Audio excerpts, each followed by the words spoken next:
তো হ্যাঁ গাইস, এই যে আমার দুই স্টুডেন্ট, ইনি ক্লাস 4-এ পড়ে, ইনি ছোট্ট, সবে নার্সারিতে ভর্তি হয়েছে।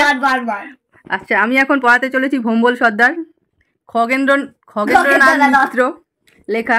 যাই হোক, ইনি কতটা বুঝবে সেই সম্পর্কে আমার কোনো অভিজ্ঞতা নেই, তবে এনাকে আমি বোঝাবার চেষ্টা করব। ইনি তো আগেই মুখ ঘুরিয়ে রেখেছে বই দেখে, আগেই মুখ ঘুরিয়ে নিয়েছে, পড়বেই না। হ্যাঁ, তুই তো দিদির ওপরে রে, মুখটা একদম 90 ডিগ্রিতে ঘুরিয়ে দিয়েছিস, পড়বই না। হ্যাঁ, কি অবস্থা ভাব, পড়াশোনার ভয়ে মুখ ঘুরিয়ে নিয়েছিস। যাক, আমি এখন পড়াবো ভোম্বল সর্দার, খগেন্দ্রনাথ মিত্রের লেখা। যাই হোক, দেখি স্টোরিটা কিরকম। মেয়ের স্কুলের বাংলা বইয়ের পড়া, ইনি আমার বাংলায় পিএইচডি সবেতেই।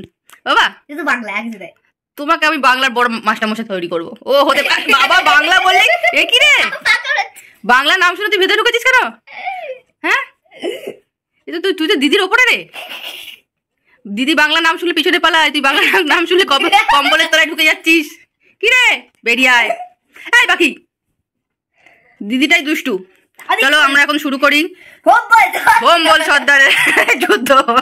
এই যে ভোম্বল গাছে উঠে পড়েছে, এখন কি এদের বক্তব্য, ঠাকুমার কি বক্তব্য, না দাদুর কি বক্তব্য, মায়ের কি বক্তব্য? লেবু চুরি করেছিল। ও আচ্ছা, লেবু চুরি করেছে বলে গাছে উঠে পড়েছে। দেখা যাক এবার এদের কি বক্তব্য আছে, সেই বক্তব্যকে গবেষণা করব, আর এনাকে খানিকটা বুঝিয়ে আমি উদ্ধার করার চেষ্টা করব। চলো তাহলে ফাইনালি পড়া যাক। পড়ানোটা তোমাদের শোনালাম না, আমিও বাংলায় বিশেষ ভালো নই। চলো let's go, tata bye bye.